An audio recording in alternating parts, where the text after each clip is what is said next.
risk area for any longer than I have to. Much as I get attached to the drones, it's far better to lose a drone than a colleague.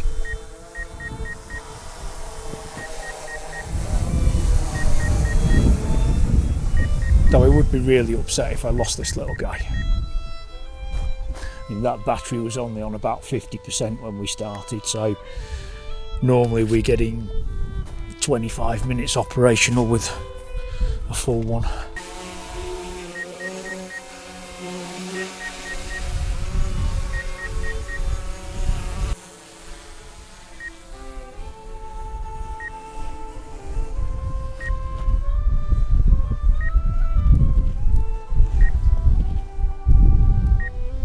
So how does an Englishman as yourself then come to a place like Germany like this? I'm a Brexit refugee. I'm married to a German, so my wife had worked and lived in the UK for 25 years, and we always talked about coming out here at some point, but doing that before Brexit made it a lot easier, so it kind of forced our hand. So it wasn't fully planned, but it's the way life is sometimes.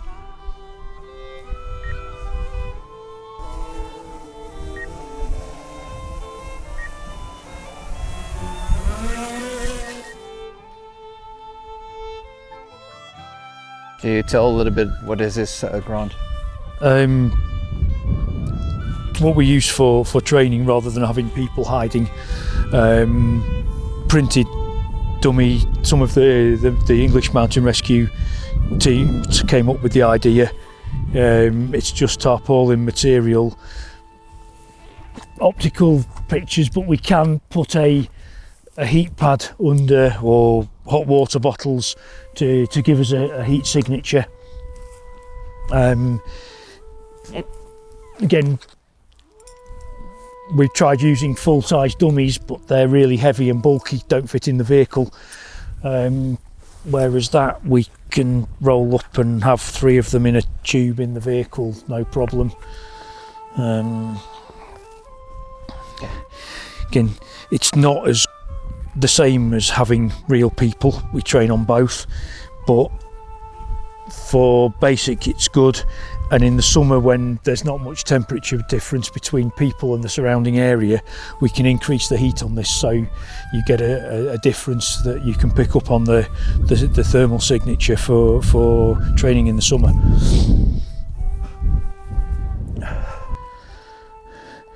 The other thing that people don't see about search and rescue is for every hour of training or jobs, there's several hours of kit sorting, cleaning, charging. Not the glamorous work. There's not a lot of honour. There is a lot of honour in it, but not a lot of glamour, is it? No, everybody sees the line search on the telly. Yeah. Don't even get me started on line searches.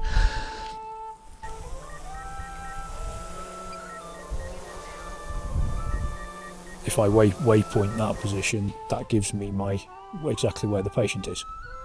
So the technology changes, then I mean this is what, 3-year-old system now, but it's like buying a computer. You buy the best you can with the money you have at the time and accept that tomorrow it's out of date. Going on now with the optical drones are great. They're just cost prohibitive for a lot of us with the voluntary teams.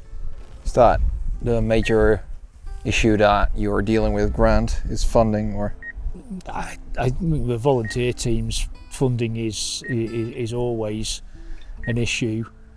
Again, this drone that we're flying now, my wife and I bought because the team didn't have one. They've since gained a drone of their own, but that was 3 years without holidays and working overtime to raise the funds to buy that ourselves. So we're fortunate that the team at Drone Control give us the license for the software for free, so we can use that for all search operations that we need to, and in return we feed back anything that's good or needs a tweak.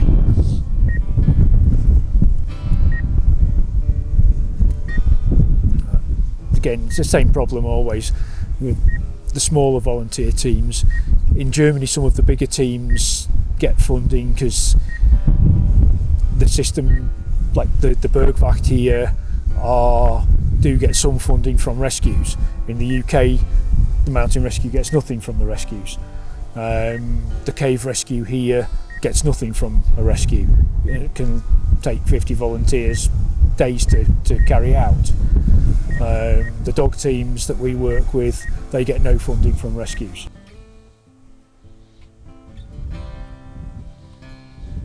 Clear very, very quickly with the thermal cameras. Is that the major benefit of drones, Grant? It's one of the benefits is not having to tire out dogs searching open ground at night. Again, cornfields definitely is one where the drones come in. The woodland this time of year, forget it.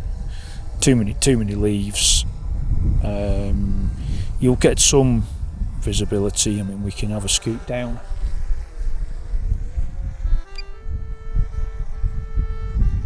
And have a look into the woods.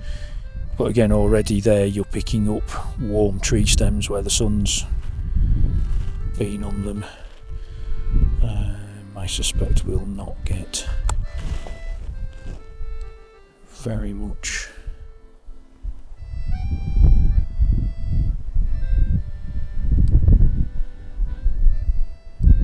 Yeah, we're getting sun through the trees.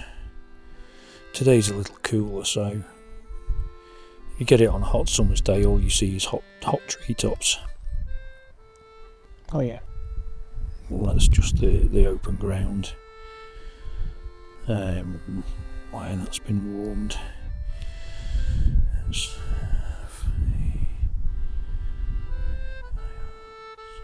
Watch and lighting capacity for the teams working the rubble piles. The specialist drone capability that we have with the Emhance gives us the option to search potentially unstable areas without putting the dogs in, or at least being able to get an assessment of how safe it is before we put the dogs in. If you've got like the Ahrtal disaster a few years back where there's lots of properties with partially collapsed, the stairwells are gone, it's really difficult to get anything in to search the upper floors, so we can fly in with the smaller drones and look at at what's there, a basic search of those with no thermal capability, but it's a good start. And the other thing is we're putting no weight on the structure, so if it is unstable we can have a look without risking putting any weight and shifting anything. Oh, we've got company, just a little guy there. What is the use of this specific drone in your case? It's great fun. We can use it as a trainer. I'm trying to sort some lighting kits for it because again, the USAR environment inside buildings, it's small, it's light, it's cheap, and it will fly into places that the bigger drones won't.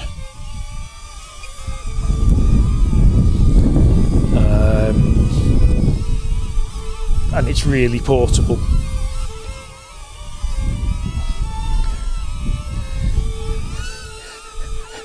But being only 140 grams or so, strong winds are a little bit of a challenge, as you can see from the angle. But it's holding very, very decently. Again, we're getting wind warning on it, as I would expect in this weather, but the camera's not bad.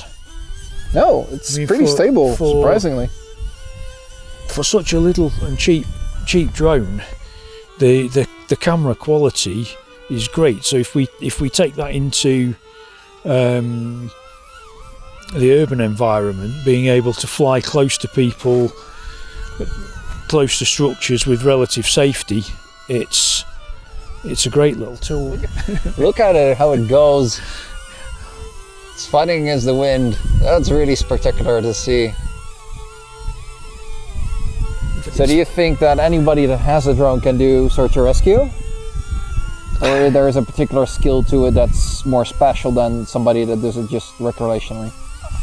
I think if you can fly and you're interested, you certainly in Germany, direct entry onto our teams would be an option. Depends on the capacity of the teams. We can train people up that the sort of search, well, it's the equivalent of we call it Suchtroop helper, so search team helper, so basic SAR tech type role. It's not as complex as yours. Some areas like the UK teams, the mountain rescue guys, all their drone pilots are first of all qualified mountain rescuers, but it's the same with their dog handlers. They're all first of all a mountain rescuer, then a dog handler, whereas the teams I work with in Germany, you can go direct in because you're interested in doing some voluntary work with your dog. There's pros and cons to both systems, like everything.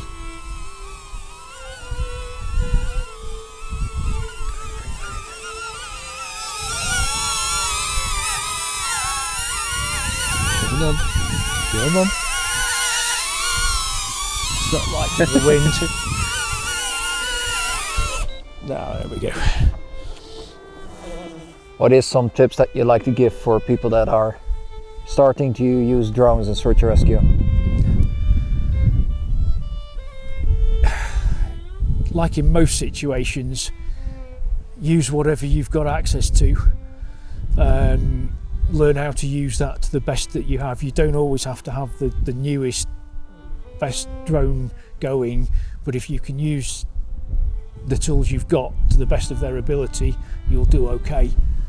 I know a team, Eastern Europe, who, they now have a really nice Matrice 4T, but their first drone was a second-hand optical only Mavic 2 that they were given.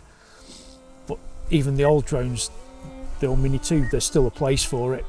It's portable, eyes on, where you can't see quarries, things like that are unsafe. I think being a little creative in how you fit the drones into your workflow, you'll come up with ways to use them in your environment if you try.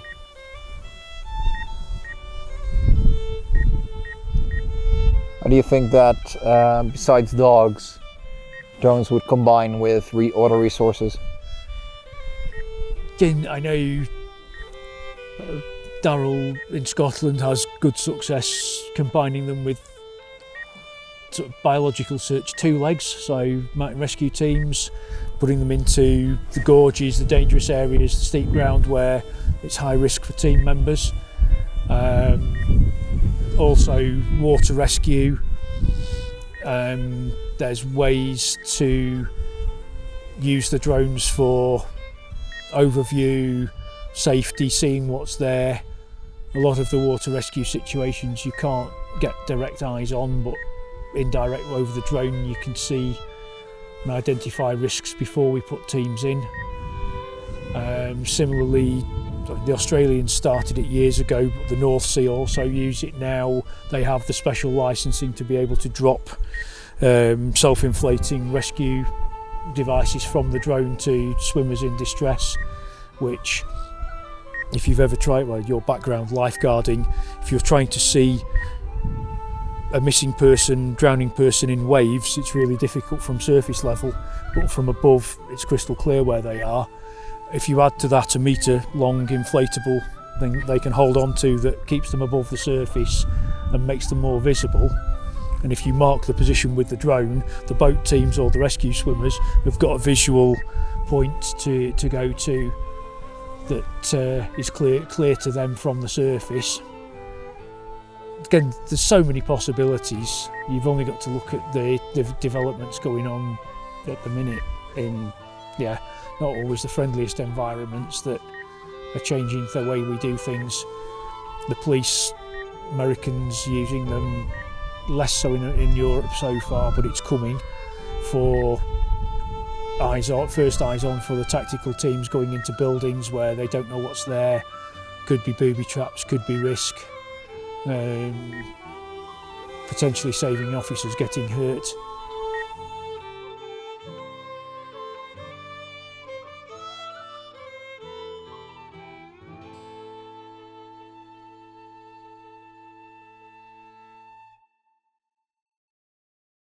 What was the reason for the batteries names? When we were trying to raise the money for this, we had our first ever go at crowdfunding, which didn't go very well. But the three people who did help were friends of ours, Eric in Canada, Regina in the US, and my mate James back in the UK. So the best way that they're always with us was we put their names on the batteries.